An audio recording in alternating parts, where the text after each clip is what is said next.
소요리 문답 강의 10번째 시간으로 예정에 대하여 두 번째 시간 갖도록 하겠습니다. 다시 한번 7문과 8문, 자, 제가 질문하겠습니다. 제 7문, 하나님의 작정 예정이란 무엇인가?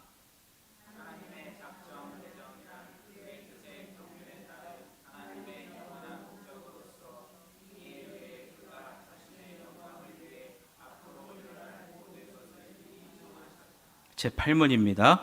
하나님은 그의 작정 예정을 어떻게 실행하시는가?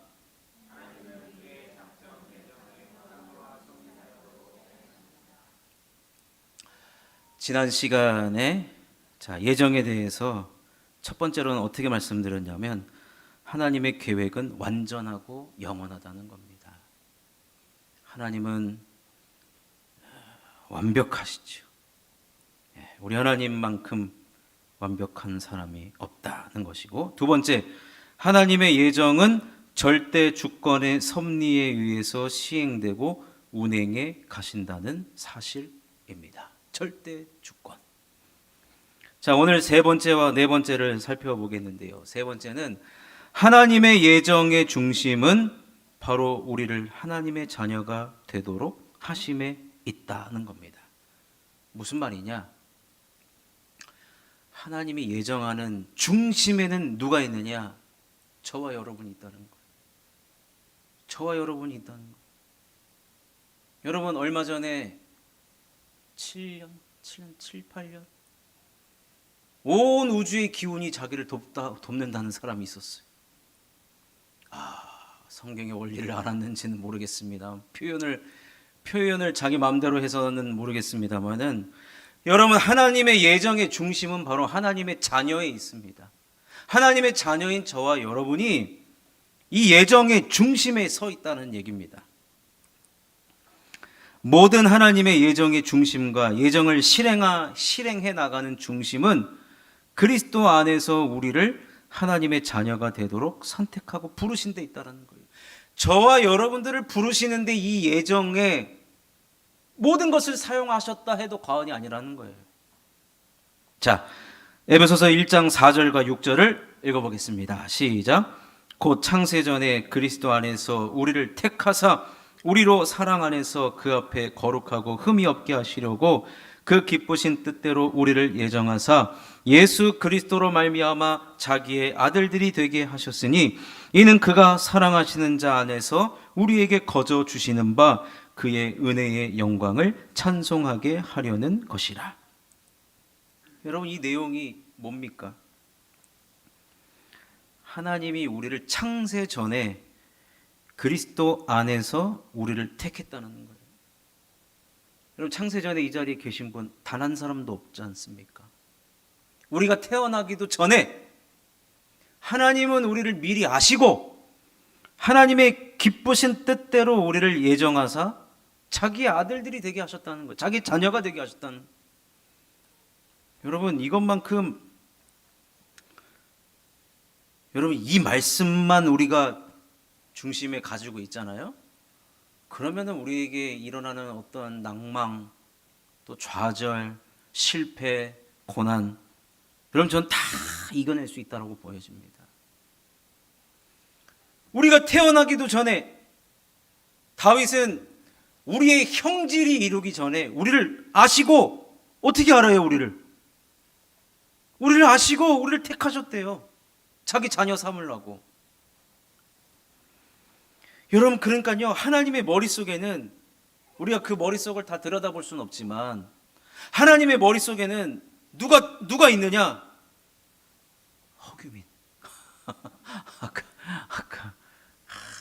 참, 왜 부장님이 왜 예정에도 없던 그런 거를 부장님인지 팀장님인지 하여튼 간, 여러분, 하나님의 머릿속에는 저와 여러분이 가득 담겨져 있다는 거예요.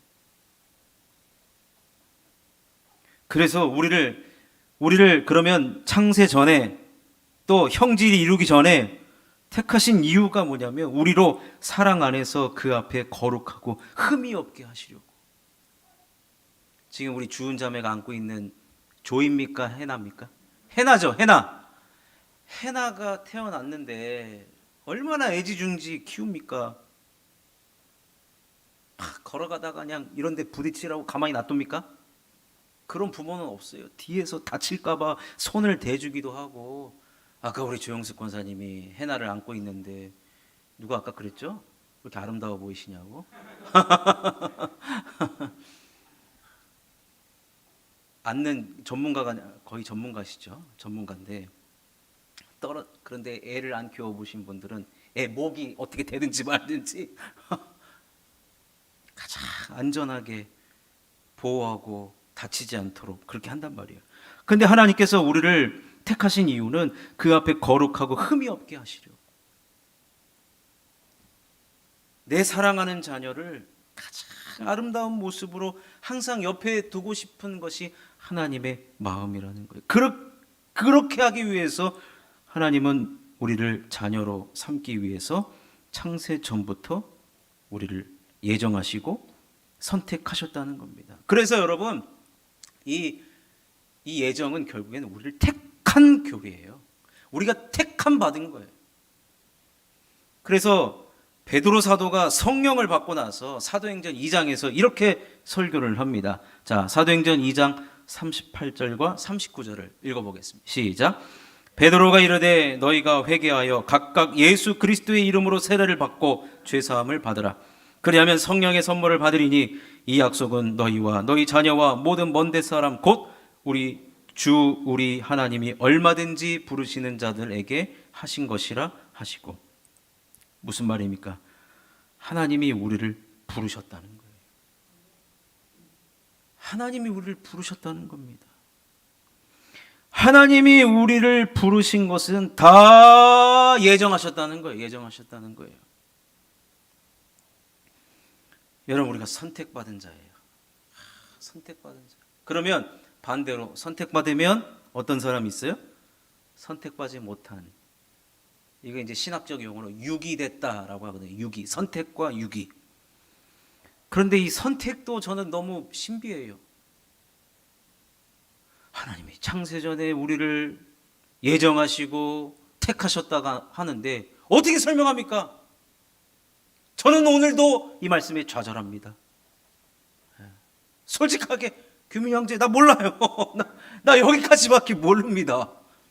예, 묵상 계속 하세요. 좋은 현상입니다. 묵상하다 보면 깨닫게 해주시고. 저를 선택한 것도 아무리 지금 생각해도 이거는 인류 역사상 여러분 신비 중에 신비입니다. 그럼 버림받은 사람은 어떻게 됩니까?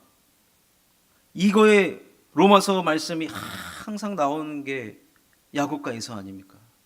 하나님이 야곱은 사랑하고 에서는 버렸다 그랬는데 왜 그러면 왜 버릴 거 왜 만들어 놓으셨느냐 이거예요. 저는 설명할 수가 없어요. 잘 몰라요. 나를 선택한 이유도 지금 몰라 죽겠는데 그들은 왜 버림받았을까? 잘 모르겠어요. 결과론적으로 여러분 그렇다면 우리가 선택받은 자들이잖아요. 그럼 선택받은 내가 이유는 다는 알 수 없어도 선택받은 자녀답게 이제부터 살아가면 되거든요. 근데 하나님이 우리를 선택한 이유를 찾아보면 성경에서 찾아보면 여러 가지 이유가 있는데 가장 대표적인 것은 바로 사랑입니다. 자, 말라기 1장 2절과 3절에 보시면 제가 읽을게요. 여호와께서 이르시되 내가 너희를 사랑하였노라. 하나 너희는 이르기를 주께서 어떻게 우리를 사랑하셨나이까 하는도다. 나 여호와가 말하노라. 에서는 야곱의 형이 아니냐. 그러나 내가 야곱을 사랑하였고 에서는 미워하였으며 그의 산들을 황폐하게 하였고 그의 산업을 광야의 이리들에게 넘겼느니라. 이 말은 뭐냐면 하나님의 사랑이 우리에게로만 다 향했다는 거예요. 아멘이시죠? 그 말은 얼마나 감사합니까? 제 자녀가 3명인데 사랑을 똑같이 줘야 돼요. 3.3, 3.3, 3.3을 줘야 되는데 첫째에만 예를 들어 몰빵을 준 거예요. 그러니까 둘째, 셋째가 왜 우리한테 올 사랑이 없습니까? 지금 이 얘기하는 거예요. 하나님은 내가 택한 자 나에게는 내 사랑 전부를 준다 그 얘기입니다. 전부를 준다. 그러니까 여러분, 한 사람 한 사람이요, 하나님의 사랑을 받은 자입니다. 아멘이십니까? 하나님의 사랑을 다 받은 분들입니다. 이 사랑이고, 또 한 가지는 긍휼히 여겨주십니다. 자, 로마서 9장 15절을 읽어보겠습니다. 시작. 모세에게 이르시되 내가 긍휼히 여길 자를 긍휼히 여기고 불쌍히 여길 자를 불쌍히 여기리라. 그러니까 하나님이 우리를 택하신 이유는 하나님을 긍휼히 여겨주셨기 때문에, 우리를 불쌍히 여겨주셨기 때문에. 어떤 목사님이 강단에서 기도를 하시는데, 주여 우리를 불쌍히 여겨 주시옵소서. 이 기도만 나와드려요. 하나님 불쌍히 여겨 주시옵소서. 긍휼히 여겨 주시옵소서. 그런데 이 불쌍히 여김과 긍휼히 여김은 여기 안에 모든 교회를 향한 기도의 제목, 성도들을 향한 기도의 제목이 다 담겨져 있다는 거예요. 그래서 목사님이 우리 성도님들의 기도의 제목을 보고, 주님 어떤 안목의 성도님 불쌍히 여겨주시옵소서, 긍휼히 여겨주시옵소서. 그랬더니 하나님께서 긍휼히 여길 자를 긍휼히 여겨주시고 불쌍히 여길 자를 불쌍히 여겨주셔서 모든 문제가 해결되더래요. 그래서 그 목사님은 기도 부탁만 받으면 강단에 올라와서 뭐라고 기도하느냐? 하나님 불쌍히 여겨 주옵소서. 하나님의 사랑이 듬뿍 담겨진 하나님의 자녀가 아닙니까? 그러니 하나님 불쌍히 여겨 주시옵소서. 여러분, 또한 로마서 9장 20절에서 23절을 보면 하나님이 우리를 귀하게 여겨주셨기 때문에, 귀하게 쓸 그릇이기 때문에 우리를 택하셨다라고 이야기합니다. 자, 한번 읽어보겠습니다. 시작. 이 사람아, 내가 누구이기에 감히 하나님께 반문하느냐? 지음을 받은 물건이 지은 자에게 어찌 나를 이같이 만들었느냐 말하겠느냐? 토기장이가 진흙 한 덩이로 하나는 귀히 쓸 그릇을, 하나는 천이 쓸 그릇을 만들 권한이 없느냐? 만일 하나님이 그의 진노를 보이시고 그의 능력을 알게 하고자 하사 멸하기로 준비된 진노의 그릇을 오래 참으심으로 관용하시고, 또한 영광 받기로 예비하신 바 긍휼의 그릇에 대하여 그 영광의 풍성함을 알게 하고자 하셨을지라도 무슨 말을 하리요? 이게 무슨 얘기입니까? 하나님 결국에 우리를 귀 쓰기 위해서 만들었다는 거예요. 그러므로 여러분, 우리는 이 하나님의 선택 자체, 우리가 택함 받은 것 자체가, 물론 제가 사랑과 긍휼과 우리를 귀히 쓰기 위해서 우리를 택하셨다라고 하지만, 이것은 우리가 말씀을 통하여서 보여지는 극히 일부라는 거예요. 극히 일부. 그러나 우리가 하나님의 절대 주권 안에 있고 그리스도 예수 안에 있으면 이러한 신비를 우리는 언젠간 다 깨달아질 날이 온다는 것입니다. 그래서 바울이 이렇게 이야기합니다. 자, 로마서 11장 33절과 34절입니다. 시작. 깊도다 하나님의 지혜와 지식의 풍성함이요 그의 판단은 헤아리지 못할 것이며 그의 길은 찾지 못할 것이로다. 누가 주의 마음을 알았느냐? 누가 그의 모사가 되었느냐? 하나님의 지혜와 지식의 깊이가 너무 깊어서 우리가 다 알 길이 없다는 거예요. 그래서 바울이 이렇게 결론을 내린 거예요. 그러니 여러분, 주의 예정의 신비를 100% 안다, 그런 목사님 나타난다, 그러면 저한테 신고하세요. 전부 다 가짜야, 가짜. 여러분, 다만 내가 택함 받은 것에 대한 우리는 반응할 수 있는 것이 뭐냐? 알려진 것은 알고 이것에 대해서 우리가 여러분 감사하고 감격하는 거예요. 저 사람은 육이 됐고 나는 선택받았는데 여기서 에이구 너가 무슨 전생에 죄가 많아. 여러분, 이건 아닙니다. 누가 봐도 저 사람이 택함 받고 나는 버림받아서 했어야 되는데 내가 택함 받았다? 그럼 여러분, 우리는 빚진 마음을 가져야지요. 특별한 은혜로 우리는 받아들여야 됩니다. 특별한 은혜. 그러면요, 우리가 나를 선택하신 주님만을 사랑하며 살아가는 겁니다. 주님 알기를 힘쓰는 것입니다. 주님 앞에 더 가까이 나아가는 것입니다. 이것이 바로 우리들에게 알려주는 예정교리라는 것입니다. 자, 마지막 네 번째는 하나님의 예정의 목적은 자신의 영광을 위해서입니다. 이게 여러분 무슨 말이냐면 하나님은 자신의 영광을 위해서 일하시는 분이에요. 그런데 쉽게 얘기하면 하나님과 우리 사이는 사랑의 관계로 맺어져 있단 말이에요. 여러분 잘 보세요. 그러니까 하나님과 우리 사이는 영적인 관계로 맺어져 있습니다.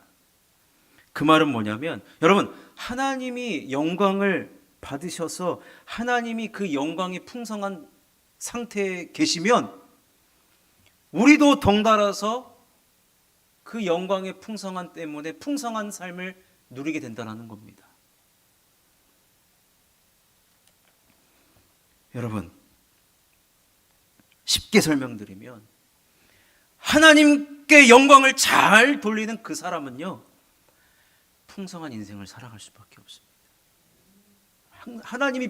하나님의 영광이 가득한 교회는 하나님의 은혜가 가득할 수밖에 없어요. 여러분 그러니까 우리가 이 예정교리를 통해서 잘 해야 되는 게 뭐냐면 하나님께 영광을 올려드리는 걸 잘해야 됩니다. 무조건 하나님께 영광 올려드려야 돼요. 하나님께 영광 올려드려야 돼요.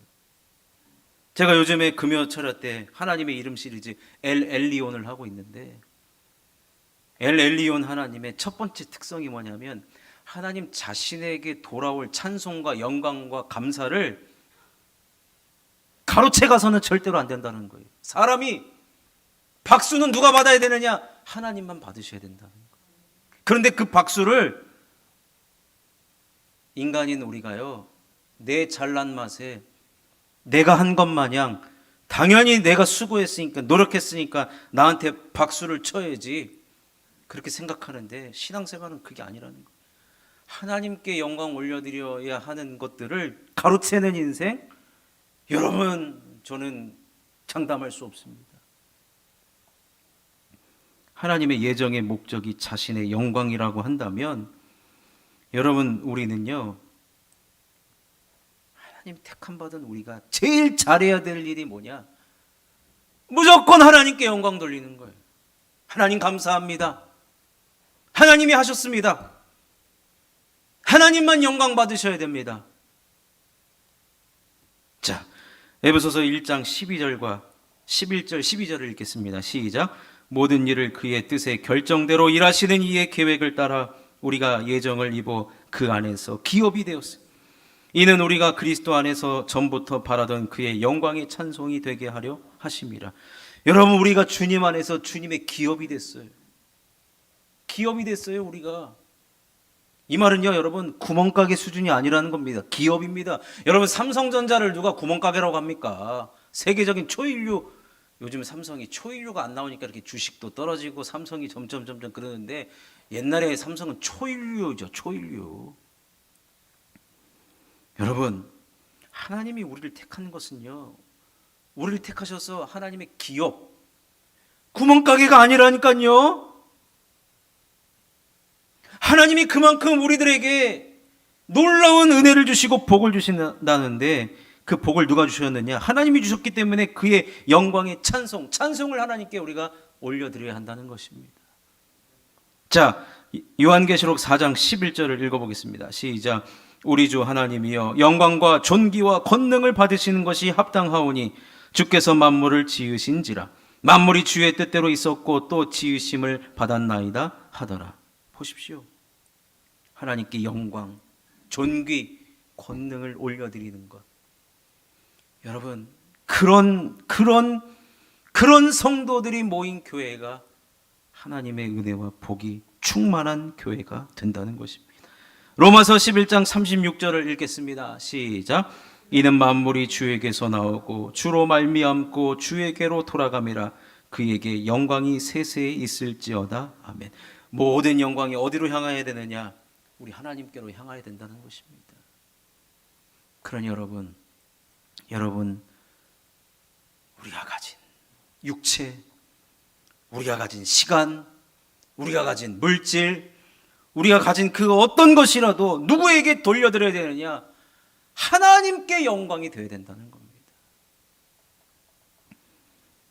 여러분의 시간의 10분의 1을 하나님께 드려보십시오. 인생이 어떻게 달라지나? 여러분들의 물질의 10분의 1을 하나님께 드려보십시오. 여러분들의 물질이 어떻게 변하는지, 여러분들의 육신을 하나님께 한번 드려보십시오. 여러분들의 요즘에 무슨 레몬이 유행이다 그러는데 레몬 일주일만 먹으면 이렇게 체형이 변합니다. 막 이런 게 있어요.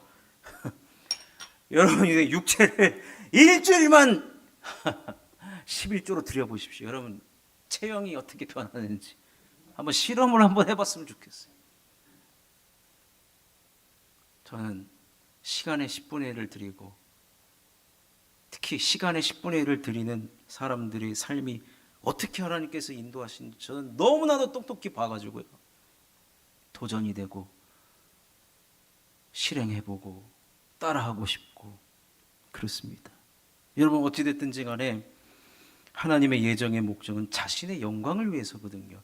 내가 택함 받은 백성, 창세전부터 택하여서 사랑하여서 불쌍히 여기고 또 귀하게 쓸 그릇으로 만든 그 피조물 우리들을 통해서 하나님께 영광이 올려드린다라고 하는 것을, 그 위에서 하나님이 우리를 예정하셨다라는 것을 여러분 기억하시고, 이 말씀을 우리가 들었다고 한다면 우리는 하나님께 영광 올려드리고 하나님을 기쁘시게 하고 찬양하는 삶을 항상 순간마다 살아가야 할 줄로 믿습니다.